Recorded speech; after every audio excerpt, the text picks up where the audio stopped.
الحمدللہ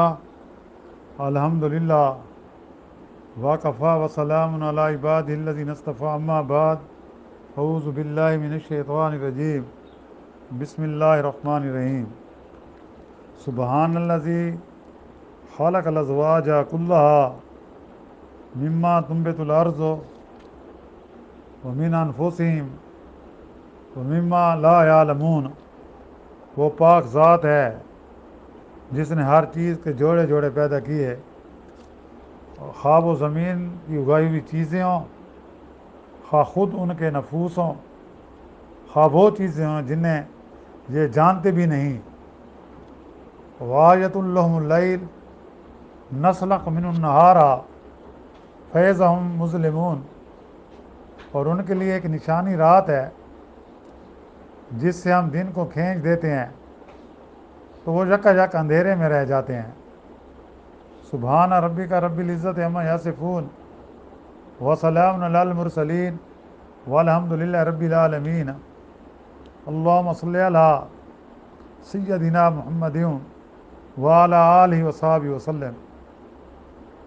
پارہ 30واں سورۃ یاسین کی آیات مبارکہ 36 اور 37 کی تلاوت کی گئی ہے۔ جیسا کہ گزشتہ درس میں ذکر ہوا تھا کہ اللہ تعالیٰ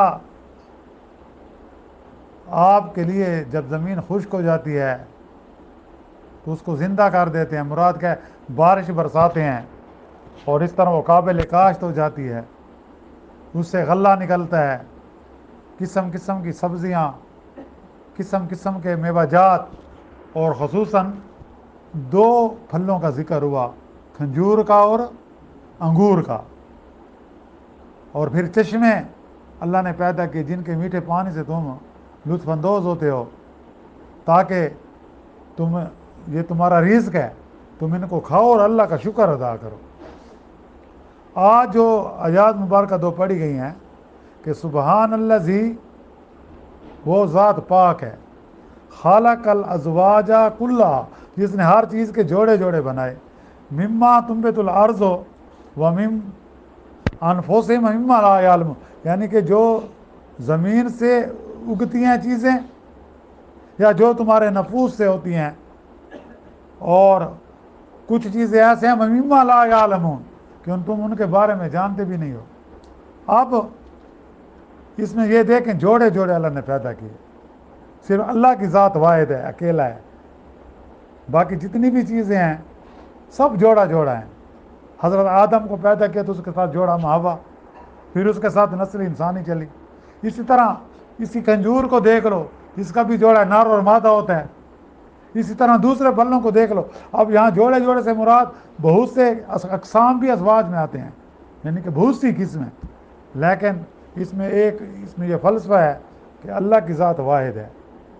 اللہ نے تمہارے لیے جو چیزیں بنائی ہیں وہ جوڑا جوڑا بنائی ہیں، لیکن اللہ خود واحد ہے۔ یعنی جیسا کہ سورۃ اخلاص میں ہے کہ کل واللہ احد، آپ کہہ دیجیے اللہ ایک ہے، اللہ صمد، اللہ بے نیاز ہے، لم یلد ولم یولد، نہ وہ کسی کا باپ ہے نہ بیٹا ہے، ولم یکن لہ کفوا، اس کا کوئی ہمسر نہیں، اس کا برابر نہیں، احد، وہ اکیلا ہے۔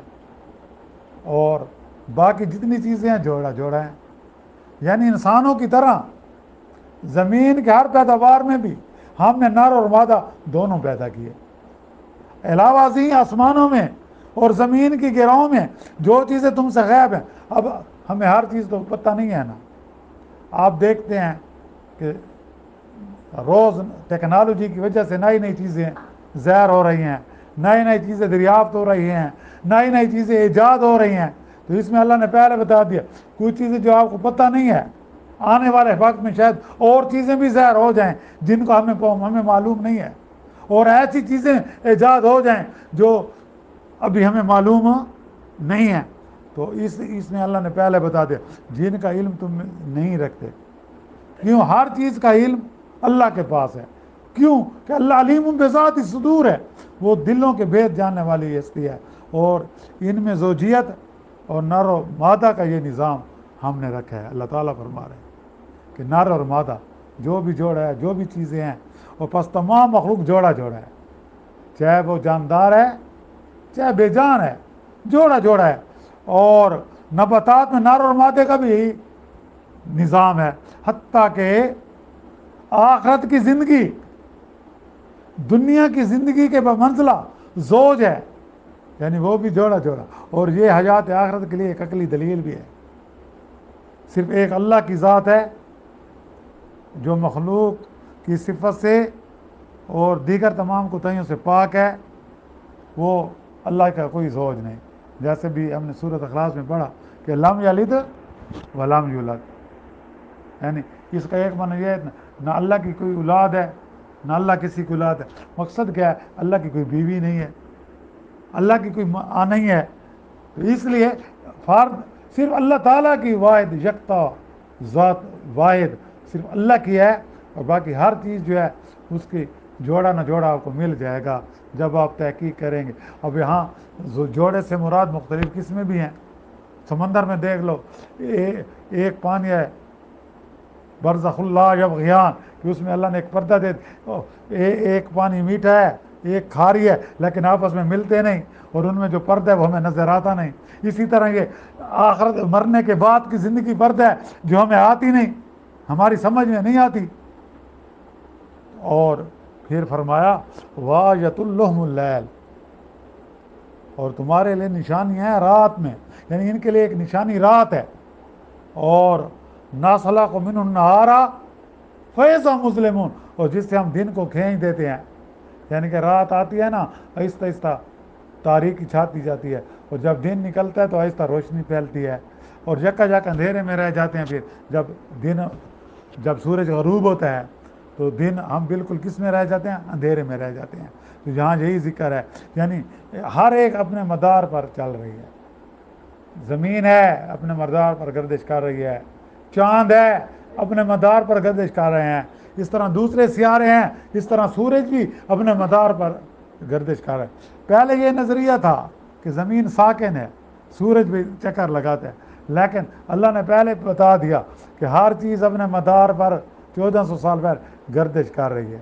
آج سائنس نے ثابت کر دیا کہ واقعی زمین ساکن نہیں ہے، اور ہمیں یہ بات اللہ نے قرآن مجید میں بتا دی کہ ہر چیز گردش کر رہی ہے. چاند گردش کرتا ہے تو کبھی دن، کبھی جو ہے نا دن یہ ہوتے ہیں، دن 30 دن کا ہوتا ہے، کبھی 29 دن کا ہوتا ہے.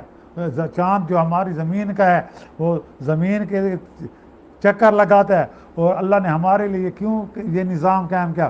اس لیے کہ اس سے ہمیں مہینوں اور سالوں کا پتہ چلے. کیونکہ شریعت میں جو بھی تہوار ہیں وہ چاند کے مطابق ہوتے ہیں، ہم روزے چاند کے مطابق رکھتے ہیں. عید الفطر، عید الاضحیٰ، یہ سب چیزیں ہم چاند کے مطابق کرتے، تو اس لیے اللہ نے یہ نظام قائم کر دیا. اس لیے چاند جو ہے وہ اللہ تعالیٰ نے اس کا جو ایک نظام قائم کیا، اسے ادھر ادھر نہیں ہوتا. اس طرح سورج کو دیکھ لو، سورج کے گرد زمین گردش اپنے محور پر کرتی ہے، اور وہ چکر تقریباً غالباً 360 یا 364 دنوں میں لگاتی ہے، جس سے موسم بنتے ہیں. کبھی گرمیاں آ جاتی ہیں، کبھی سردیاں آ جاتی ہیں، کبھی موسم بہار آ جاتا ہے، کبھی موسم خزاں. اور اس طرح دن رات، جب وہ زمین اپنے محور کے گرد چکر لگاتی ہے تو دن رات 24 گھنٹے میں، اور جب وہ سورج کے گرد لگاتی ہے تو پھر یہ موسم. تو یہ اللہ تعالیٰ نے یہ آپس میں ٹکراتے بھی نہیں ہیں، ہر ایک چیز اپنی گردش میں ہے، لیکن کوئی کسی سے نہیں ٹکراتے. ہاں جب اللہ تعالیٰ قیامت قائم کرنا چاہیں گے نا تو پھر یہ آپس میں ایک دوسرے کے ساتھ ٹکرا جائیں گے، زمین پر زلزلہ آ جائے گا، ہر چیز بکھر جائے گی. تو وہ قیامت کی نشانی ہوگی. جب تک قیامت نہیں آتی یہ ہر ایک چیز اپنے نفس کے مطابق، اپنی مرضی سے نہیں، اللہ کے حکم سے اپنے محور پر گردش کر رہی ہے، چل رہی ہے. اور اسی سے آدمی جو ہے یعنی یہ اپنے اس مدار فارق پر چلتا رہتا ہے جو اللہ کے لیے مقرر ہے، اور اس سے پہلے اپنی سیر کا آغاز کرتا ہے اور وہیں پر ختم ہوتا ہے. ہم دیکھتے ہیں کہ سورج طلوع ہو رہا ہے تو پتہ چل جاتا ہے کہ اب دن کا اجالا ہونے والا ہے. اب دیکھیں کبھی دن بڑھے کبھی راتیں بڑھی، کبھی دن چھوٹے کبھی راتیں چھوٹی. تو یہ ایک اللہ نے نظام بنایا ہے جو بالکل ایک مکمل ایک ربط کے ساتھ چل رہا ہے. تو یہ میرے اللہ کی نشانی ہے. اگر نہ مانے تو آدمی نہیں مانتا, اگر نہ مانے تو اللہ کو نہیں مانتا, اگر ماننے پر آئے تو چھوٹی چھوٹی مورتیاں بنا لیتے, ہر چیز کی پوجا کرنے شروع کر دیتا ہے, اور اس سے ادھر ادھر نہیں ہوتے, کسی دوسرے سیارے سے نہیں ٹکراتے. اور دوسرے معنی اس کا یہ ہوتا ہے کہ ہر چیز جو ہے, یعنی اللہ کی قدرت کی ایک دلیل یہ بھی ہے کہ وہ دن کو رات سے الگ کر دیتا ہے. یعنی کہ وایۃ لہم اللیل نسلخ من النہار فاذا مظلمون, اور ان کے لیے ایک نشانی رات ہے جس سے ہم دن کو کھینچ دیتے ہیں, جکا جک اندھیرے میں رہ جاتے ہیں. یعنی اللہ کی قدرت کی ایک دلیل یہ بھی ہے کہ دن کو رات سے الگ کر دیتا ہے, جس سے فوراً اندھیرا چھا جاتا ہے. اور سلخہ کے معنی ہے جانور کی کھال کو اس کے جسم سے علیحدہ کرنا, جس سے اس کا گوشت زہر ہو جاتا ہے. اس طرح اللہ دن کو رات سے الگ کر دیتا ہے, دن کو رات سے الگ کر دیتا ہے. اظلمہ کے معنی اندھیر, تو پھر بالکل تاریکی نظر آتی ہے. جیسے اصبا اور امسا اور ازرا کے معنی ہے یعنی صبح شام اور زور کے وقت داخل ہیں. تو اللہ تعالیٰ سے دعا ہے کہ اللہ تعالیٰ ہمیں قرآن مجید کی سمجھ عطا فرمائے اور وقت زندگی قرآن و سنت کے مطابق گزارنے کی توفیق عطا فرمائے. ہم سب کے صغیرہ کبیرہ گناہ معاف فرمائے. جو مسلمان اس دنیا سے رخصت ہو گئے ہیں سب کی مغفرت فرمائے, اور سب کو جنت فردوس میں اعلیٰ مقام عطا فرمائے. اور جتنے مسلمان ہم زندہ ہیں ہم سب کا خاتمہ ایمان پر فرمائے. وآخر دعوانا الحمدللہ رب العالمین. ربنا آتنا فی الدنیا حسنۃ وفی الآخرۃ حسنۃ وقنا عذاب النار. صلی اللہ تعالیٰ علی خیر خلق محمد وآلہ وصحبہ اجمعین برحمتک یا ارحم الراحمین.